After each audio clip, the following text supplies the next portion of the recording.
Que les Seigneur vous bénisse. Et comme chaque chose a son temps, pour ceux qui ne le savent pas, nous vivons les dernières heures avec notre sœur Claudine, les derniers jours. Il y a peut-être des gens qui n'auront pas les privilèges de la voir encore, de l'écouter. La sœur Claudine, c'est une sœur qui a apporté beaucoup de joie dans l'église. Amen. Amen. À chaque période, Dieu envoie ses serviteurs pour bâtir son église. Et nous pouvons, personnellement en tant que pasteur, je peux témoigner que notre sœur Claudine a toujours été une grande bénédiction pour l'église. Elle apporte sa joie. Je n'ai jamais vu notre sœur Claudine triste. Ce n'est pas qu'elle ne traverse pas des moments difficiles, mais elle a appris à compter sur Dieu. Amen. Et quand elle est devant, c'est pour vraiment nous entraîner dans la présence de Dieu. Mais dans la souveraineté de Dieu, il a permis que les maris de notre sœur soient en Afrique. Et comme le mariage doit être honoré de tous, notre sœur est obligée de rejoindre son mari en Côte d'Ivoire. Amen. Amen. Nous étions sur place l'année passée, au mois d'octobre, où nous avions célébré le mariage. Et on le savait que chaque jour qui passe nous rapproche d'une séparation, mais c'est une bonne séparation. Amen. On se sépare, mais on n'est pas divisé.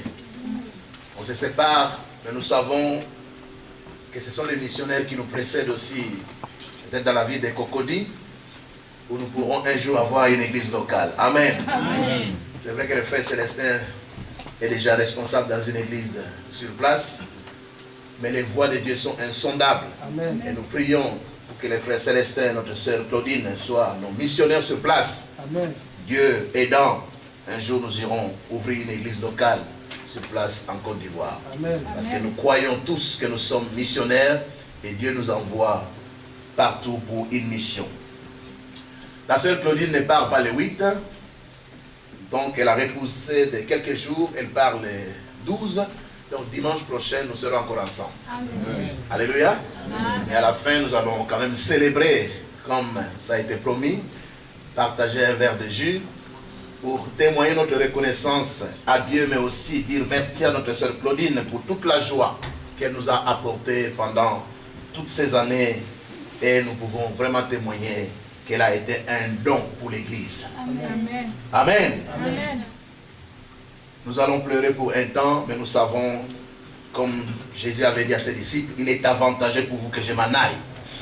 Elle va vous préparer un terrain, comme ça vous aurez de temps en temps la possibilité d'aller voir Delta ou Gou, Boéry. Qui est encore mort? Delta n'est pas mort. Moi j'aime bien ces groupes-là. Amen. Amen. Quand je suis fatigué, j'aime bien les suivre.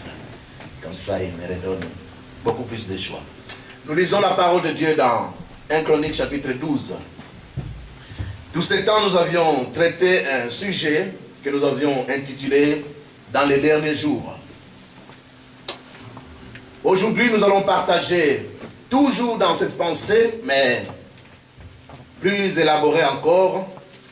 Nous lisons dans 1 Chronique chapitre 12, verset 32. Et pour ceux qui prennent des notes, nous pouvons aussi noter Matthieu chapitre 16. En passant, je salue mon frère Alain avec son épouse. Est-ce que vous savez vous lever, s'il vous plaît? Nous acclamons le Seigneur pour ce couple. Alléluia. Le frère Alain, c'est le petit frère de notre soeur Nancy Yoka, l'épouse de notre papa Égide. C'est un frère qui est avec nous vers les années 2000, 2001, 2000, je pense jusqu'à 2002, 2003. Mais comme Dieu nous donne toujours des responsabilités à gauche, à droite, ça fait un bon bout de temps qu'on n'a pas été ensemble et nous sommes vraiment fiers de vous avoir parmi nous. Amen. Que le Seigneur vous bénisse. Madame était restée pendant plusieurs années au Congo, mais comme Dieu est bon, le 13 juillet, elle est arrivée. Amen. Amen. Amen. Nous acclamons le Seigneur. Gloire à Dieu. Vous pouvez prendre votre place. 1 Chronique chapitre 12.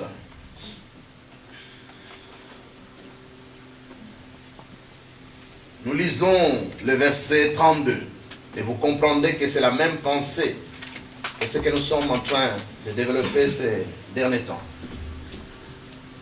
1 Chronique chapitre 12, nous lisons le verset 32e où il est dit: des fils d'Issachar qui savaient discerner les temps pour comprendre ce que devait faire Israël. Je reprends. Des fils d'Issachar qui savaient discerner les temps pour comprendre ce que devait faire Israël. 200 chefs et tous leurs frères sous leurs ordres. Je les lirai dans une autre version plus tard, ou même maintenant, il est dit dans une autre version: des enfants d'Issachar, fort intelligents, dans la connaissance des temps, pour savoir ce que devait faire Israël. Et tous leurs frères israélites se conduisaient par leur avis. C'est parmi les versets chéris de notre bishop Ted Roy Powell. Je l'ai écouté enseigner sur ces passages plusieurs fois. Ces fils ou ces enfants d'Issachar étaient différents de tous les autres. Ils avaient 2 ou 3 caractéristiques, comme nous le verrons. Ce sont des enfants qui étaient très intelligents.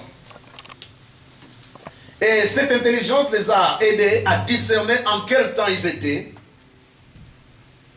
Et comme conséquence, tous les autres dépendaient d'eux, ou de leurs conseils, de leur avis.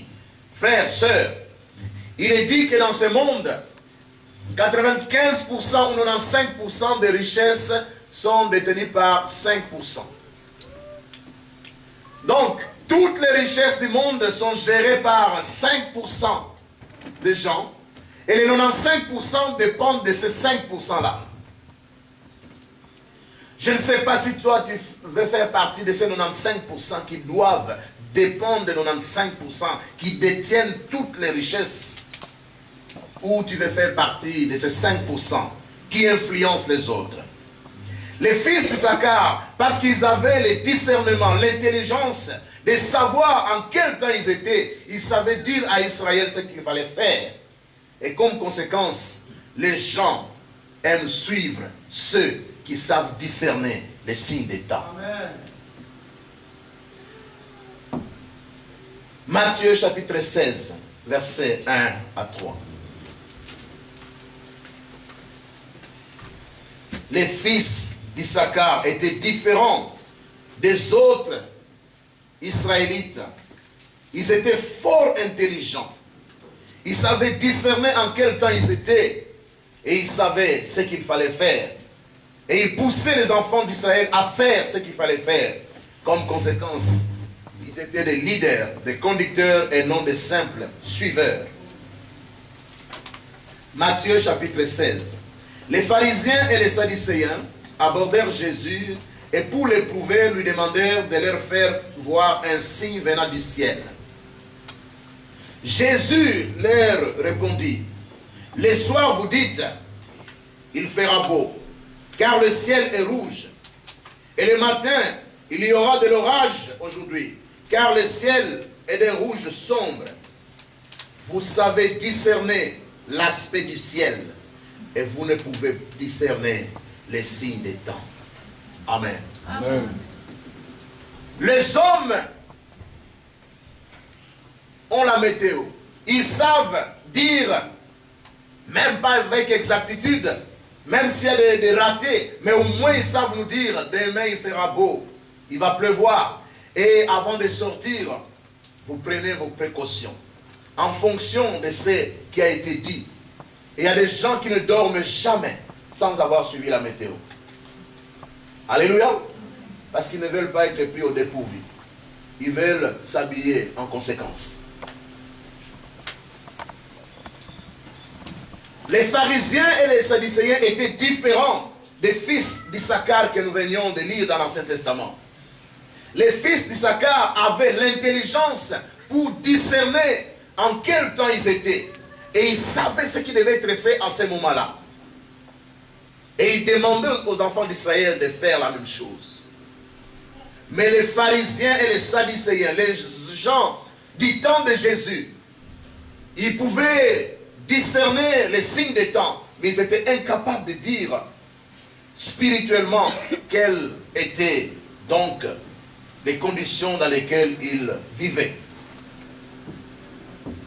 Vous savez, en Afrique par exemple, si vous demandez à Maman Fianda, comment les mamans font en Afrique pour, bon, mais pas maintenant, avant quand il n'y avait pas d'échographie et tout, demandez à Maman Fianda comment elle faisait ou comment les mamans font en Afrique pour dire cette jeune fille est enceinte.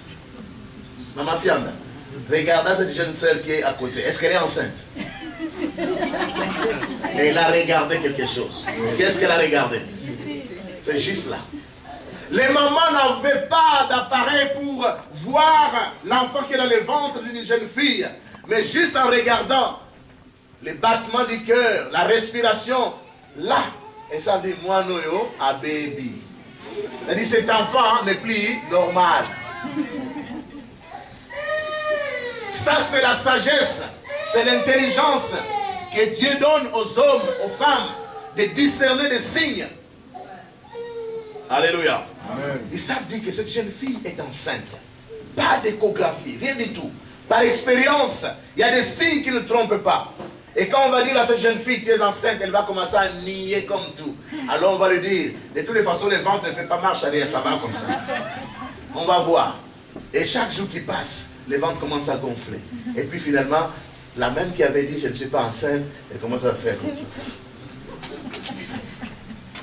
Alors, Jésus dit, mais vous, dames, vous avez de l'expérience. Vous savez dire que cette fille est enceinte. Mais comment ne savez-vous pas discerner les signes des temps? Du temps de Jésus, la science n'était pas encore poussée comme aujourd'hui. Les gens ne pouvaient pas prédire 5 jours à l'avance les temps qu'il allait faire. Mais au moins, chaque jour quand il sortait, il regardait au soleil, il regardait au nuage, il pouvait dire, demain il va pleuvoir. Ou ce soir, sans faute, la pluie va tomber. Et la pluie tombe. Et Jésus dit, mais si vous savez discerner quand est-ce qu'il va pleuvoir et quand est-ce qu'il ne va pas pleuvoir, comment ne savez-vous pas discerner en quel temps nous sommes?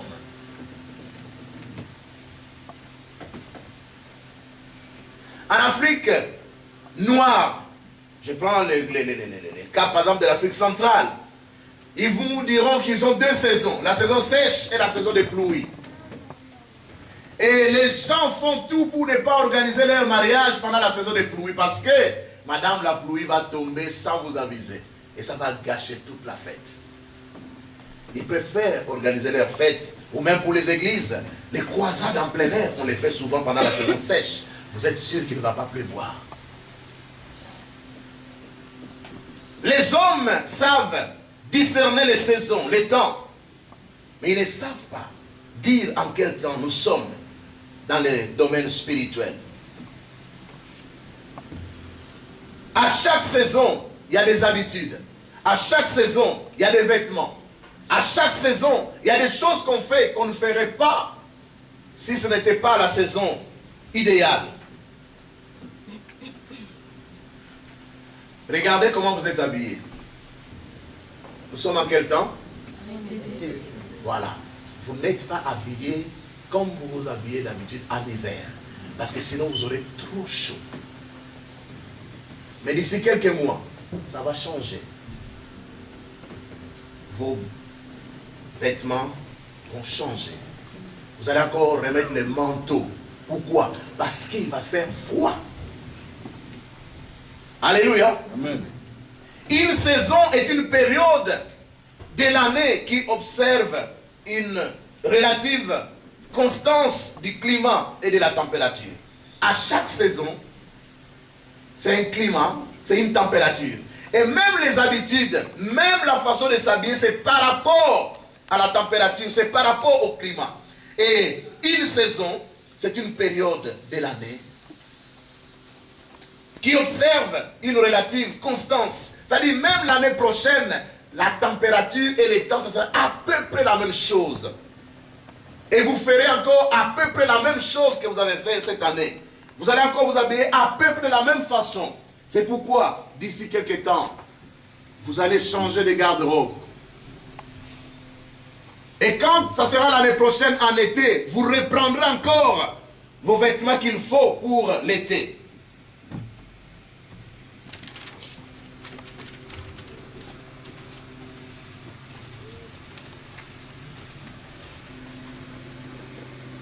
J'avais un petit document ici que je ne vois pas. Enveloppe.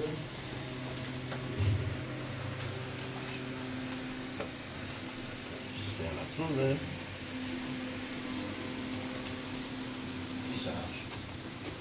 Ok. Nous avons 4 saisons.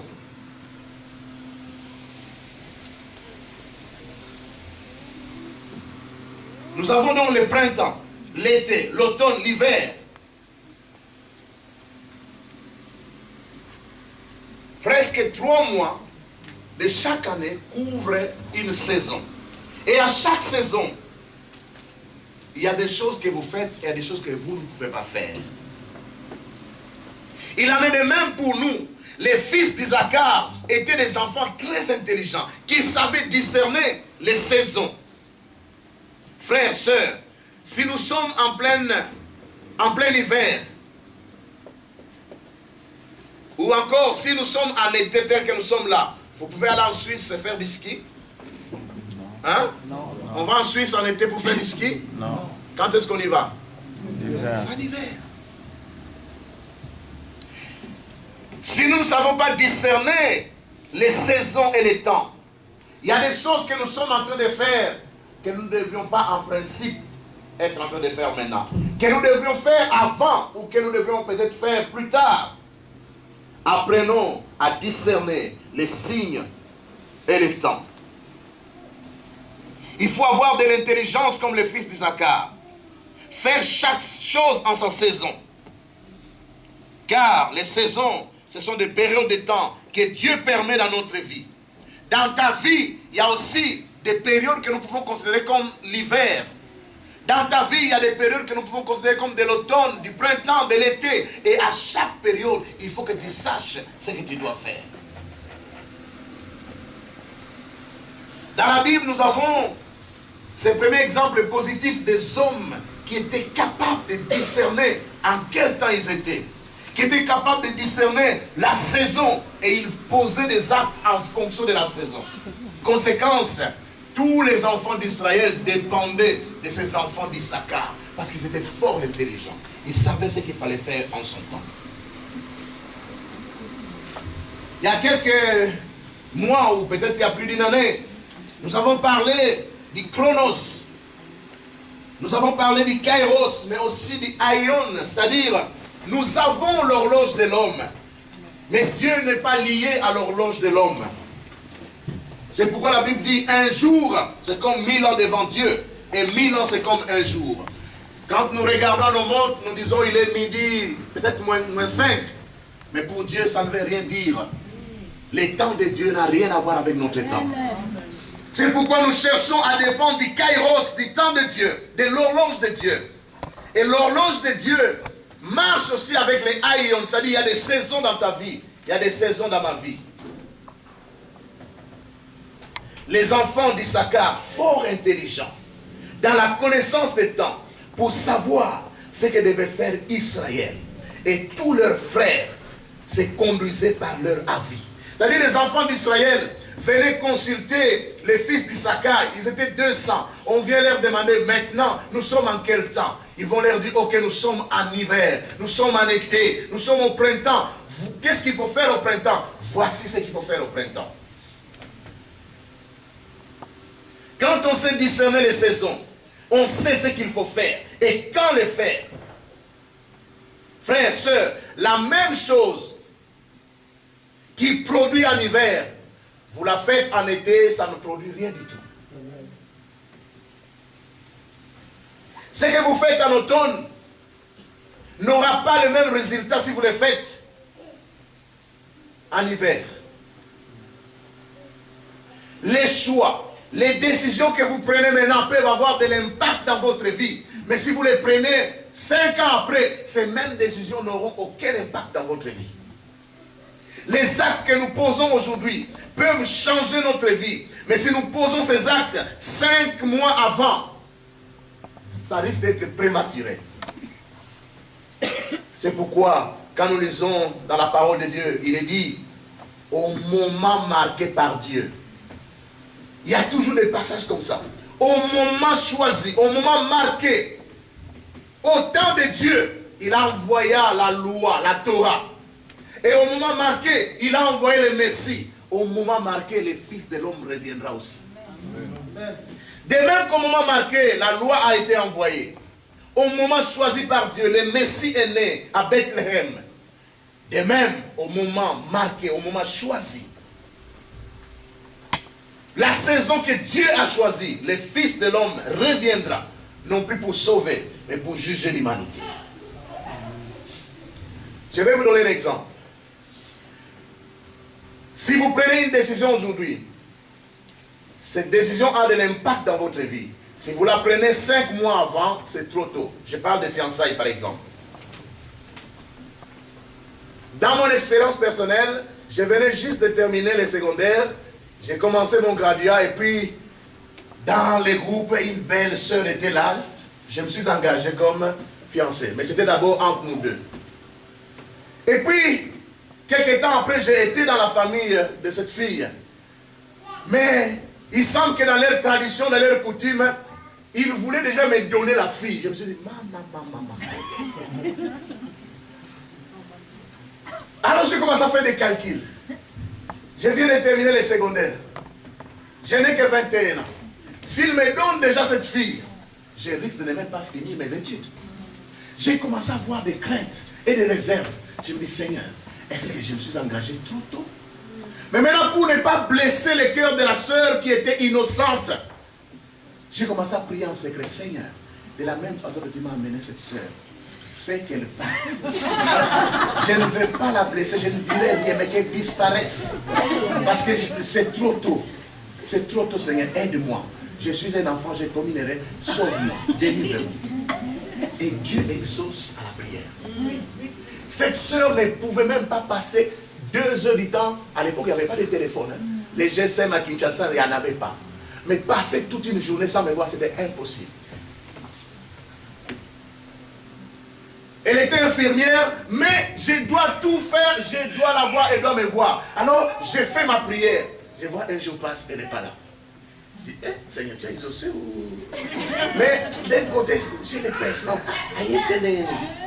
Alors que j'ai demandé qu'elle ne vienne plus, mais quand le premier jour passe, je dis, Seigneur, bon, j'espère que tu as exaucé, mais ça fait quand même mal. Il fallait qu'elle vienne quand même. Ça, c'est le cœur de l'homme. Alléluia.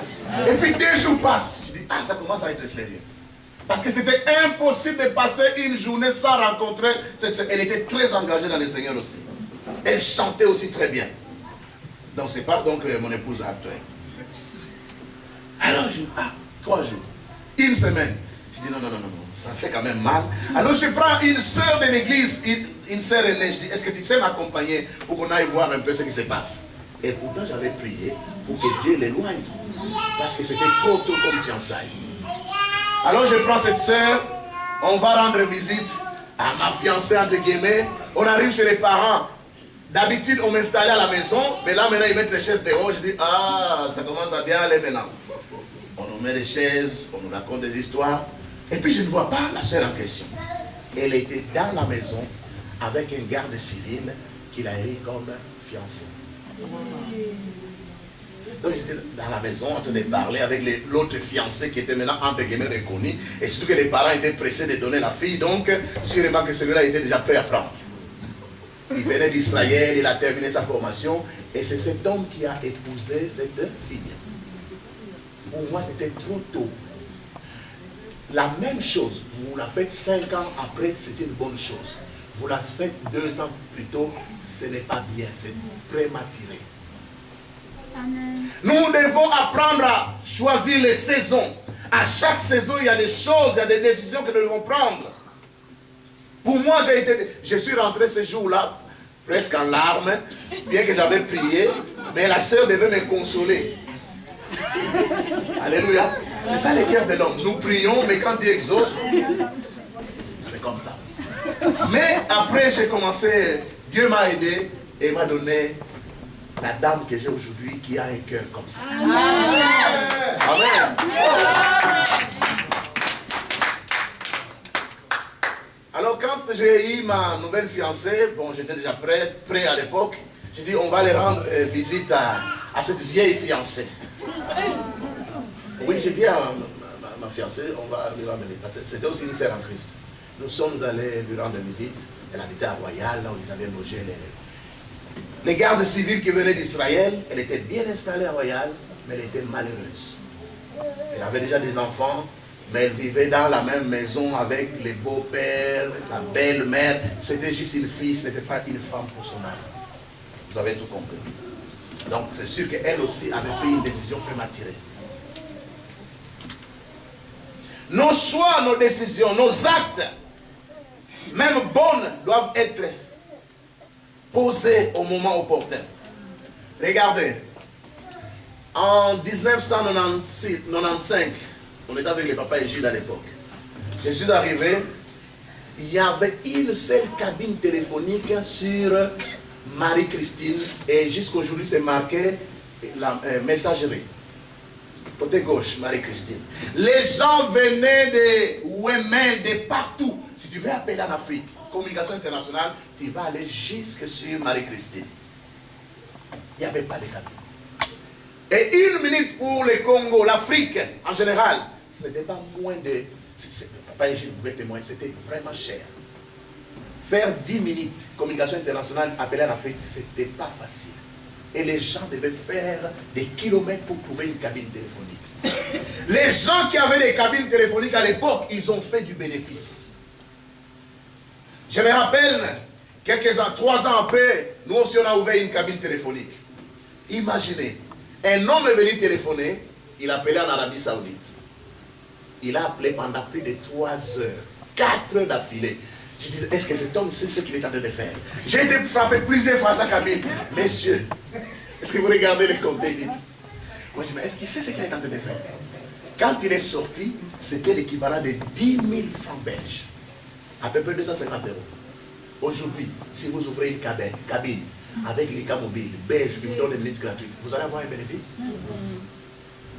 Cet homme est sorti, je lui dis, messieurs, c'est 10 000 francs belges. Il n'a même pas hésité.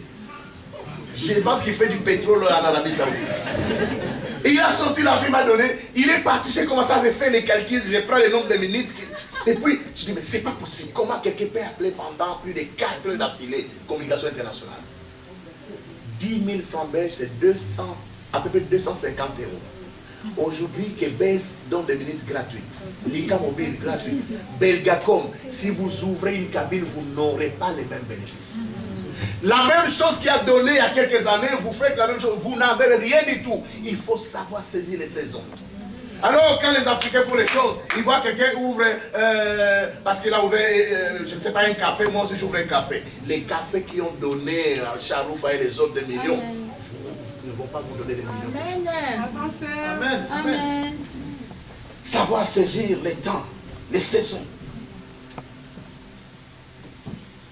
Au temps choisi, Dieu fait chaque chose bonne en son temps. Et nous aussi, nous devons apprendre à discerner les saisons. Frères, sœurs, c'est peut-être l'hiver dans ta vie. Mais toi, tu ne sais pas. Tu t'habilles encore comme si c'était en été. Tu poses encore des actes, tu prends des décisions comme si c'était l'été. Mais dans ta vie, quand tu regardes, ce n'est pas l'été, c'est l'hiver. Dans ta vie, c'est peut-être l'automne, mais toi, tu te comportes comme si c'était vraiment en plein printemps. Et pas étonnant que rien ne va. Tu prends des décisions, ce sont des bonnes décisions, mais ça ne donne rien, parce que ce n'est pas le moment approprié. En général, un enfant passe combien de mois dans le sein de sa mère? 9 mois. Et si cet enfant est trop pressé et qu'il vient 6 mois avant, comment on l'appelle? Prématuré. Voilà, il y a beaucoup de projets qui sont prématurés. Et conséquence, ça ne donne rien. Il y a beaucoup de décisions, il y a beaucoup de choix que nous posons qui sont tellement prématurés. Et on est étonné. Oh, mais je suis chrétien, j'ai prié, et puis Dieu n'a pas béni. Dieu ne peut pas bénir si ce n'est pas la saison où on doit s'aimer. Amen. Alléluia. Amen. Il y a un temps pour tout. Il y a un temps pour s'aimer. Il y a un temps pour récolter ce qui a été sémé. Vous, au lieu de récolter, vous venez s'aimer. Ou au lieu de s'aimer, vous voulez récolter. Non. Il y a un temps pour tout. Il y a des saisons. Généralement, tant qu'enfant de Dieu, nous aimons seulement récolter. Récolter. Mais quand il fallait s'aimer, est-ce que vous avez s'aimé? La cigale et la fourmi. Qui peut nous réciter ça? Je promets une Bible, une nouvelle Bible. Si vous savez nous réciter la cigale et la fourmi, levez-vous. Oui, ma soeur. J'ai déjà une candidate. Levez-vous, s'il vous plaît. Un micro, s'il vous plaît. Venez, ma soeur. Oh, vous n'avez pas saisi l'opportunité, vous avez la tête. Amen. Gloire à Dieu. J'espère que le micro est ouvert. S'il vous plaît. Suivons, s'il vous plaît. Suivons, s'il vous plaît. La cigale et la fourmi. La cigale ayant chanté tout l'été se trouvant fort dépourvue. Mais quand la brise fut bénie, un seul mort.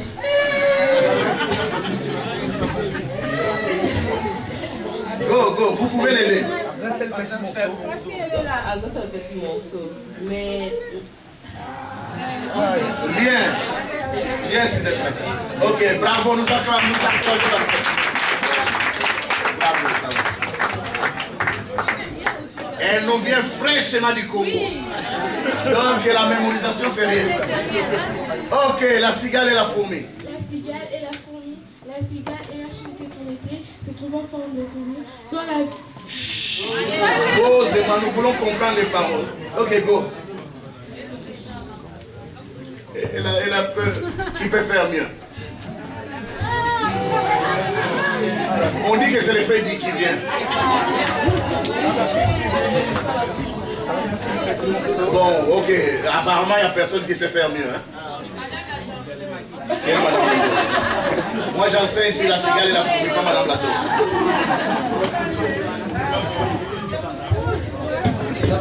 Ok, suivons s'il vous plaît. L'essentiel de cette récitation, c'est quoi? Quand les uns sont en train de travailler, en train de s'aimer, qu'est-ce que les autres font? Ils sont en train de chanter. Mais quand il faut récolter, ils veulent récolter alors qu'ils n'ont pas s'aimé. Alors on leur dit, non, quand nous on est en train de s'aimer, vous êtes en train de chanter. Maintenant que nous récoltons, vous commencez à danser maintenant. Est-ce que vous comprenez? Si nous ne s'aimons pas, pendant la saison qui est prévue pour s'aimer, nous ne devons pas nous attendre à récolter pendant la saison qui est prévue pour récolter. Alléluia. Amen. Et si nous s'aimons alors que c'est la saison de récolte, il n'y aura rien. C'est pourquoi même ici en Occident, on parle des fruits de saison. Si vous cherchez ces fruits-là en une autre saison, vous ne les aurez pas. Alléluia. Amen. Il y a des sports de saison. Si vous allez faire le ski en plein été, vous n'aurez pas la neige. Vous ne l'aurez pas.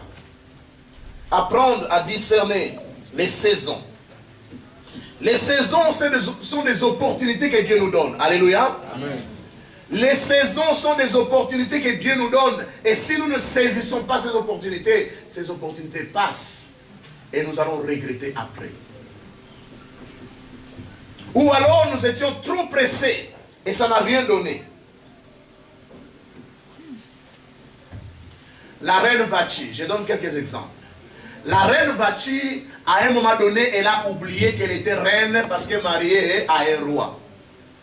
Quand le roi demande à cette femme de venir pour qu'il puisse la présenter devant ses invités, la femme dit, je ne viens pas parce que moi aussi je suis en train de diriger la réunion des femmes. Donc de même que toi tu es le président, moi je suis la première dame, tu es en réunion avec le président, moi je suis aussi en réunion avec les premières dames, donc je ne viens pas. Elle a perdu la royauté le même jour. Alléluia. Amen. Et il y a quelqu'un d'autre qui est tenté dans une saison. La reine Esther. Elle est tentée dans cette saison. Et la reine Vachi est restée dans la cour royale. Parce qu'on ne l'a pas chassée de la cour. Mais elle est rentrée dans les harems. C'est-à-dire les rois. Ils avaient même une réserve de 1000 filles vierges qui restaient à disposition. Vous restez là, dans les harems du roi. Plus de 1000 femmes vierges, mais une réserve pour les rois. Et cette reine est restée dans les harems alors que c'est elle qui était reine. Esther l'a remplacée. Imagine-toi, tu étais la femme du roi. Là maintenant tu vis dans la cour royale, tu dois faire les petits jobs comme les autres, mais c'est toi qui étais la reine. Pourquoi? Parce que tu n'as pas compris la saison quand Dieu t'a visité. Amen. Un autre exemple, Rahab la prostituée. C'est une femme, quand vous lisez dans Jacques chapitre 2 verset 25, Jacques est en train de louer cette femme. Jacques dit, Rahab la prostituée a été sauvée parce qu'elle a saisi l'opportunité. Elle a vu donc les espions qui sont venus explorer la terre promise et cette prostituée les a cachés. La prostituée Rahab a sauvé la vie à ces espions et elle demande en retour que ces gens, quand ils viendront pour détruire Jéricho, qu'ils puissent penser à elle et à toute sa famille. Conséquence, cette femme a été sauvée avec toute sa famille. Parce que la femme a vu que Dieu est avec les enfants d'Israël. Puisque Dieu est avec eux, je vais faire alliance avec eux. Elle a saisi l'opportunité. Elle a été sauvée. Et tous les autres sont morts. On raconte aussi l'histoire de cette veuve qu'on appelle la veuve de Sarepta. En pleine crise économique, il n'y a pas de nourriture, il n'y a pas d'eau. Elle voit débarquer chez lui un serviteur de Dieu qui lui dit, va chez toi, prends le peu de farine qui te reste, le peu d'huile qui te reste, fais-moi un gâteau, je vais manger, je viens de très loin. Mettez-vous à la place de cette femme. Il lui reste un peu de farine, un peu d'huile. Elle va faire les derniers gâteaux, manger avec son fils et puis mourir. Mais quand cet homme de Dieu arrive, l'homme de Dieu n'explique pas. L'homme de Dieu ne tremble pas pour dire, ainsi parle l'Éternel, je viens de la part de Dieu. Voici ce que Dieu a dit. Non, non, non, non, non. L'homme de Dieu a parlé simplement. Va me faire un gâteau avec le peu d'huile qui te reste. Alléluia. Amen. Et puis la dame est allée. Elle a ramassé quelques morceaux de bois. Elle a fait les gâteaux. Elle a donné à cet homme de Dieu. L'homme de Dieu a mangé. L'homme de Dieu a bu de l'eau. C'est à ce moment-là que le miracle a été déclenché. Quand cette femme rentre à la maison, elle trouve qu'il y avait encore un peu de farine, un peu d'huile. Et chaque jour, elle mangeait avec son fils. C'est comme ça que pendant la période de crise, elle a été sauvée. Si elle avait négligé cet homme de Dieu, elle serait passée à côté, elle serait morte avec son fils.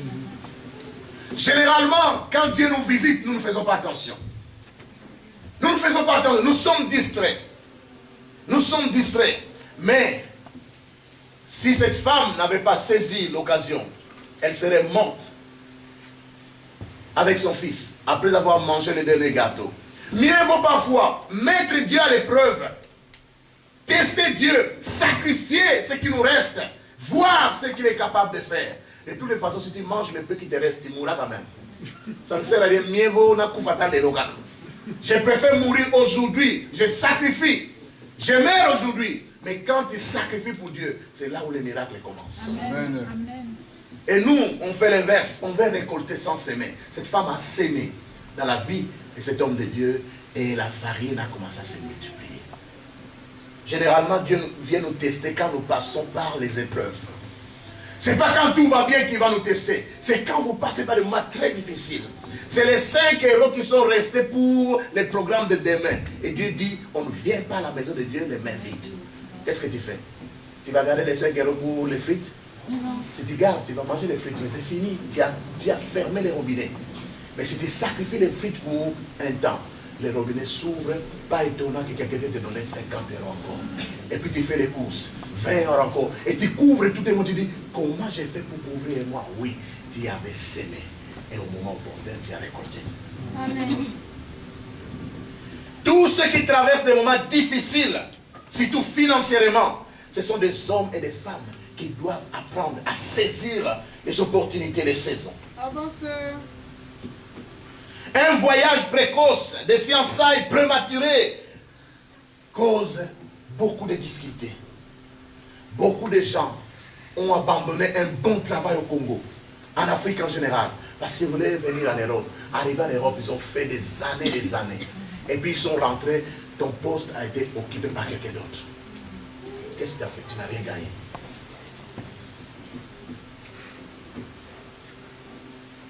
Il y a des choses que nous ne faisons pas de façon prématurée, mais que nous faisons trop tard. Tu devais commencer une activité aujourd'hui. Et puis tu es toujours lent à commencer, toujours lent à commencer. Plus tard, pourquoi on fait sortir tout le monde? Hein? On a besoin de la prédication ici. Que tous ceux qui sont dans les couloirs rentrent ici, s'il vous plaît. C'est comme ça que vous ratez les opportunités. Vous allez manger les sandwichs, mais vous ratez les opportunités. Il y a des choses qu'on devait faire aujourd'hui. Quand on les fait 5 mois après, ces choses-là ne vont pas produire les mêmes résultats. On a agi trop tard. Je pense qu'il y a des hommes aussi qui se marient trop tard. Alléluia. Amen. Il y a des gens qui se marient trop tard. Et tu vas voir un enfant, cet enfant te regarde et dit, oh, c'est mon père. Tu ne sais même pas jouer avec ton enfant parce que tu es trop âgé. L'enfant a trop d'énergie. Quand il commence, tu es déjà fatigué. Alléluia. Chaque chose a son temps. Si vous attendez trop, vous attendez pas trop longtemps. Tu as tout ce qu'il te faut. Tu travailles, tu as une maison. Et l'âge avance. Pourquoi tu ne te maries pas? Alléluia. Pourquoi tu ne te maries pas?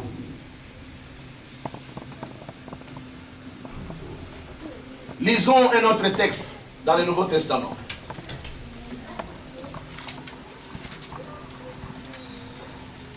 Savoir discerner les saisons et les temps.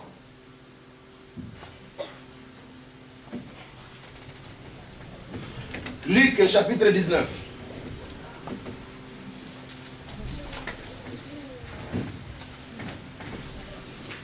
Luc chapitre 19.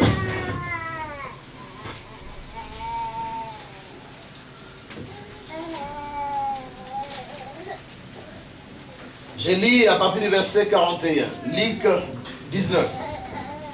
Comme il approchait de la ville, Jésus, en la voyant, pleura sur elle et dit, si toi aussi, au moins en ce jour qui t'est donné, tu connaissais les choses. Luc chapitre 19, je lis à partir du verset 41.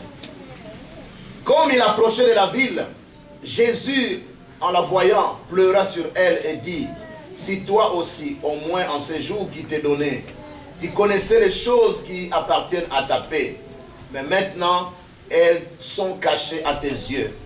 Il viendra sur toi des jours où tes ennemis t'environneront des tranchées, t'enfermeront et te saisiront de toutes parts. Ils te détruiront, toi et tes enfants au milieu de toi, et ils ne laisseront pas en toi pierre sur pierre. Pourquoi? Lisez la dernière partie. Il y a des gens qui viennent à l'église sans Bible, hein. C'est pas normal. Hein. Lisez à haute voix la dernière partie. Merci. Parce que tu n'as pas connu le temps où tu as été visité. Dieu nous visite et nous sommes distraits. Conséquence, Dieu est passé. Trop tard. Jérusalem ici, Dieu est en train de pleurer sur Jérusalem. Dieu a envoyé la loi. Dieu a envoyé le Messie. Mais Israël ne reconnaît pas son Dieu. Comme nous avons dit la fois passée. Le bœuf connaît son patron. Le chien même reconnaît son maître. Mais Israël ne reconnaît pas son maître. Jésus dit, il est venu chez les siens, mais les siens ne l'ont pas reconnu. Les Juifs ont rejeté le Messie. Et le Messie s'est retourné vers les non-juifs que nous sommes. Regardez, nous adorons Jésus. Alors que Jésus est d'abord venu chez les siens, les Juifs. Ils l'ont rejeté. Et comme ils l'ont rejeté, Jésus est en train de pleurer sur Jérusalem. Il dit, vous, ce qui fait votre fierté, c'est le temple de Jérusalem. Mais ce temple sera détruit, il ne restera pas pierre sur pierre. Quand vous y allez aujourd'hui, c'est une grande mosquée qui est à la place. En l'an 70 de notre ère, les Romains sont entrés. Ils ont détruit la ville de Jérusalem. Et aujourd'hui, c'est une mosquée qui se trouve là où était le temple de Jérusalem. Et quand il n'y a pas de temple, c'est-à-dire qu'on ne peut pas offrir des sacrifices à Dieu. C'est pourquoi les Juifs qui sont à l'étranger ont construit des synagogues. Et à la synagogue, on ne fait que lire la loi. On ne peut pas offrir des sacrifices. Pour offrir des sacrifices, il faut le temple de Jérusalem. Ceux qui ne croient pas en Jésus, jusqu'aujourd'hui, ils savent que pour le pardon des péchés, ce n'est pas possible. Parce que le temple n'est plus là. C'est une mosquée qui est à la place. Et c'est pourquoi les Palestiniens disent, nous, la capitale sera Jérusalem. Jérusalem ne sera jamais cédée aux Palestiniens. Impossible. Parce que si Israël cède Jérusalem, la ville de David, la cité de David, c'est-à-dire ils n'auront plus de temple. Et s'ils n'ont pas de temple, comment ils vont faire pour offrir des sacrifices? Maintenant, à l'étranger, ils se contentent des synagogues, mais à la synagogue, on enseigne seulement la loi, on n'offre pas les sacrifices. Alléluia. Amen. Parce que tu n'as pas connu le temps où tu as été visité. Dieu nous visite d'une façon ou d'une autre. L'hiver est passé dans ta vie, le printemps, l'été, mais tu n'as pas fait attention. Ce qu'il fallait faire en été, tu n'as pas fait. Ce qu'il fallait faire au printemps, tu n'as pas fait. Dieu t'a visité, tu étais distrait. Et aujourd'hui tu pleures, tu te dis où est mon Dieu? Oui, Dieu est là. Mais quand il nous visite, est-ce que nous faisons attention? Regardez cette femme à la perte de sang. Cette femme a entendu parler de Jésus. Elle s'est décidée depuis sa maison. Si je touche seulement les coins de la robe de cet homme, je serai guéri de toute maladie. Et puis elle est arrivée, en tâtonnant, en ayant peur. Elle a touché. À l'instant même, elle a été guérie. Amen. Je vous pose une question. Si cette femme, après avoir pris la décision, elle était restée chez elle à la maison, et puis Jésus est passé, Jésus allait faire un deuxième voyage pour elle? Non. Quand Dieu nous visite, rien n'est garanti qu'il reviendra une deuxième fois. C'est maintenant qu'il faut saisir les opportunités. Quand Dieu nous visite, il faut saisir l'opportunité. C'est la vérité. Beaucoup de sœurs sont encore célibataires jusqu'à aujourd'hui. Un frère se présente, hey, il n'est pas de mon niveau. Il n'est pas de mon niveau. Il n'est pas de mon niveau. Mais tous ceux de ton niveau vont passer. Après, viendra quelqu'un qui n'est même pas de ton niveau. Tu seras tellement dans le désespoir que tu vas partir comme ça. Une sœur, chaque fois qu'il y avait réunion de responsables, et il disait, s'il vous plaît, vous tous ici, il n'y a personne qui peut m'épouser. Et nous défie comme ça. Nous sommes responsables et nous défient. Parce qu'à l'époque, on ne travaillait pas, on était là, des jeunes chrétiens et tout. Personne ici. Alors que personne ne dise qu'on m'a vu avec lui, c'est mon fiancé. Personne ici n'a mon niveau pour m'épouser. Et on se disait, ok, on va voir. Et finalement, nous tous, on s'est mariés. Elle n'a même pas eu la chance d'avoir un responsable. C'est un frère qui venait d'arriver, même pas bien converti. Ce frère l'a pris. Et ce frère l'a fait comme ça. Alors nous, on se dit, on suit. Quand on t'a visité, tu as négligé la grâce. Tu as négligé la grâce. Alléluia. Amen. Quand Dieu nous visite, nous devons saisir l'opportunité. Parce que le temps vient où ça risque d'être trop tard. Dieu est déjà passé. Une sœur nous racontait encore cette semaine, mon épouse et moi. Et elle dormait et puis elle avait en songe une femme qui avait accouché de triplets, 3 enfants. Alors, comme elle n'avait pas encore d'enfants, elle disait dans ses songes, elle demanda à cette femme de prier pour elle pour que Dieu puisse aussi la visiter, pour qu'elle ait aussi des enfants. Alors, dans ses songes, la femme lui dit, non, moi je ne vais pas prier pour toi. Je vais seulement t'imposer les mains, mais toi tu vas demander à Dieu de te visiter. Elle se réveille, c'est un songe. Et puis, comme c'est le jour de l'intercession dans leur église, elle va dans leur église, elle voit une dame qui avait déjà beaucoup d'enfants. Elle dit, je vais saisir l'opportunité, je vais appliquer les rêves que j'ai faits. Elle dit, la nuit, voilà ce que j'ai rêvé. J'aimerais maintenant que toi, tu pries pour moi. Et puis elle se saisit, non, dans les rêves, ce n'est pas toi qui dois prier pour moi. Tu vas seulement m'imposer les mains. Moi, je vais prier pour que c'est Dieu qui t'a donné plusieurs enfants, mais visite aussi. Parce que ça fait 3 ans que je suis marié, je n'ai pas d'enfants. Et elle a fait cette prière, c'est les mêmes mois que cette femme est tombée enceinte. Si elle n'avait pas saisi l'opportunité, Dieu t'a parlé, tu n'as rien fait. Nous sommes tellement négligents. Dieu nous parle et ne nous fait rien. Et puis on est étonné, on commence à dire, Dieu tu m'as abandonné. Dieu ne t'a pas abandonné. Ces voyages que tu as fait, Dieu t'avait dit de ne pas les faire. Mais tu l'as quand même fait. Tu l'as quand même fait. Ces projets dans lesquels tu t'engages, Dieu t'avait interdit, tu t'es quand même engagé. Et puis tu te dis, Dieu tu m'as abandonné. Dieu ne nous abandonne pas. Quand Dieu nous visite, est-ce que nous faisons attention? Dieu a visité Israël. Dieu a envoyé le Messie. Ils ont rejeté le Messie. Ils l'ont crucifié à la croix. Et aujourd'hui, Jésus, déjà, il se tourne vers les nations, vers les non-juifs. Si les juifs avaient accepté Jésus comme Messie, toi et moi, on serait sauvés, mais peut-être pas maintenant. Gloire Gloire à Dieu. Heureusement que les Juifs ont rejeté le Messie. Et le Messie s'est tourné vers nous non-Juifs. Voilà comment nous sommes sauvés. Apprenons à saisir les opportunités. Notez ceci. Nous disons souvent, Dieu a un plan pour ma vie. Quoi que Dieu ait un plan pour ta vie, ce plan ne va pas s'accomplir automatiquement. Tu dois travailler avec Dieu. Tu dois coopérer avec Dieu. Saisir les opportunités qu'il présente, les occasions qu'il présente pour que ce plan puisse s'accomplir. Sinon, nous irons dans nos tombes avec les plans de Dieu. Dieu a un plan pour ma vie, mais Dieu est déjà dans la tombe. C'est trop tard. Tu n'as rien réalisé. Parce que quand Dieu t'a visité, tu n'as pas saisi l'opportunité. Amen. Soyons comme les fils d'Isaacar. Soyons intelligents. Comprenons les saisons dans notre vie. Dans ta vie, il y a aussi l'hiver. Dans ta vie, il y a aussi le printemps. Il y a l'automne, il y a l'été. Il faut savoir discerner. Et à chaque saison, il y a des choses que tu dois faire. Si cette saison passe, c'est trop tard. Tu devras attendre l'année prochaine encore. Amen. Amen. Et ceux qui saisissent les opportunités, conséquence, ils deviennent les leaders des autres. 5% des richesses du monde sont, 95% des richesses du monde sont gérées seulement par 5% de gens. Et tous les 95% dépendent de ces 5. Les fils d'Isaacar font partie de ces 5% qui dirigent le monde. Et tous les autres dépendent d'eux.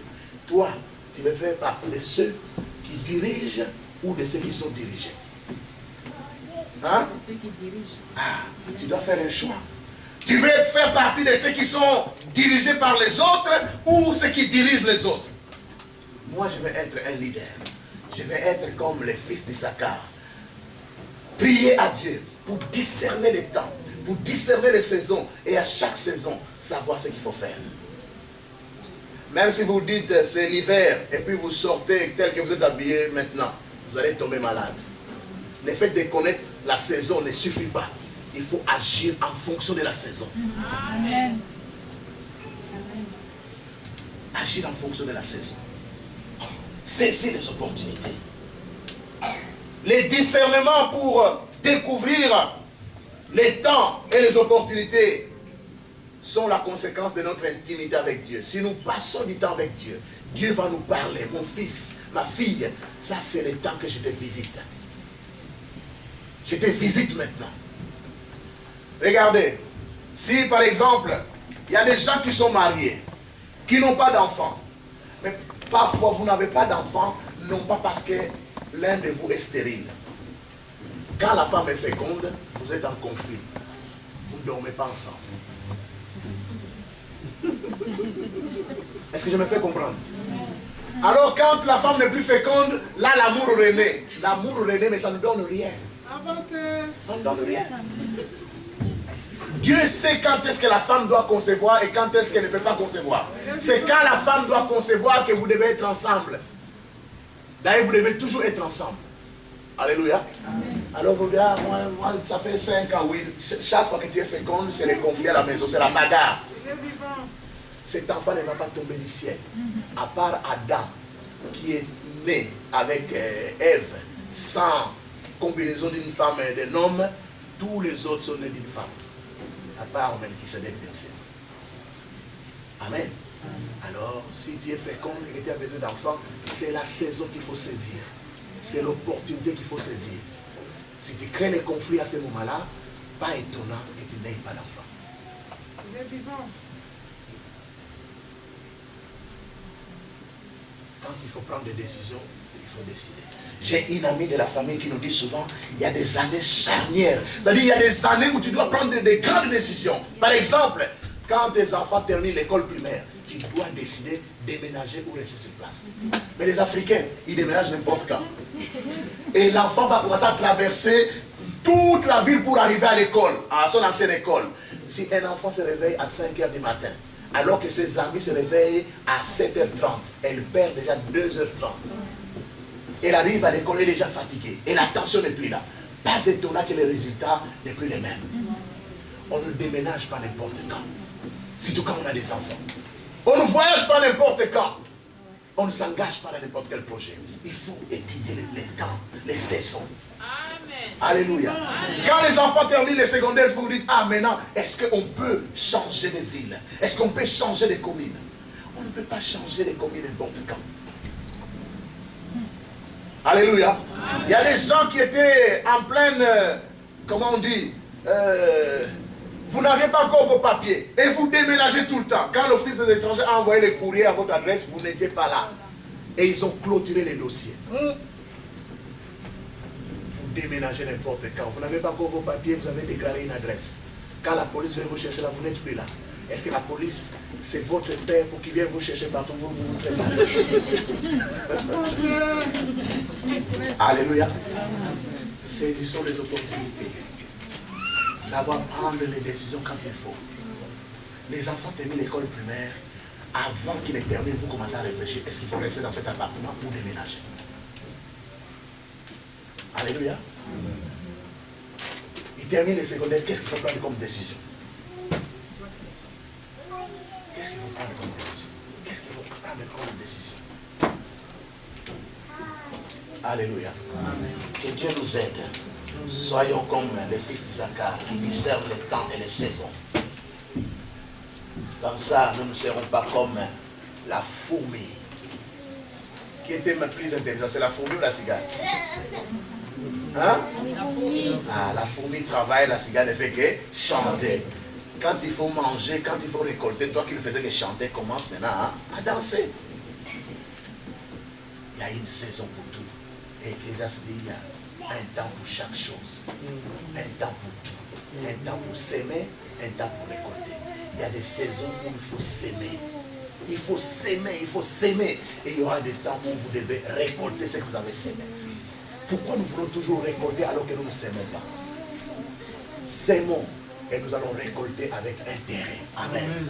Nous allons nous lever pour prier.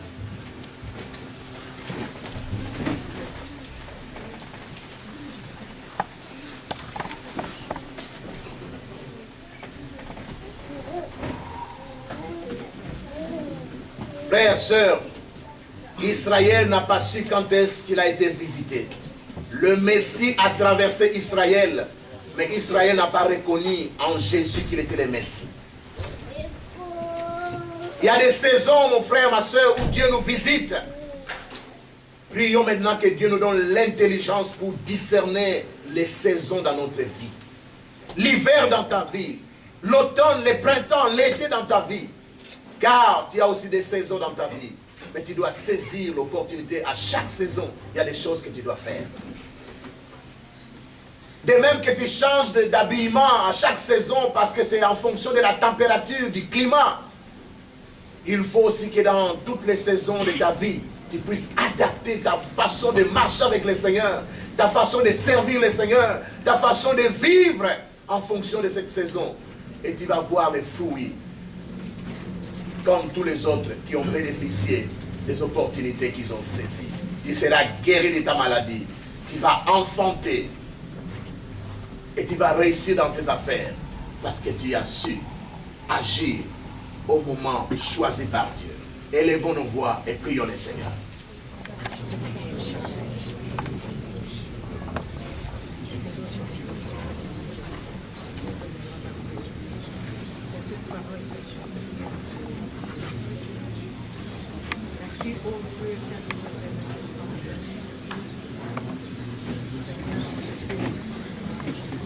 Saisir, Seigneur, nos opportunités.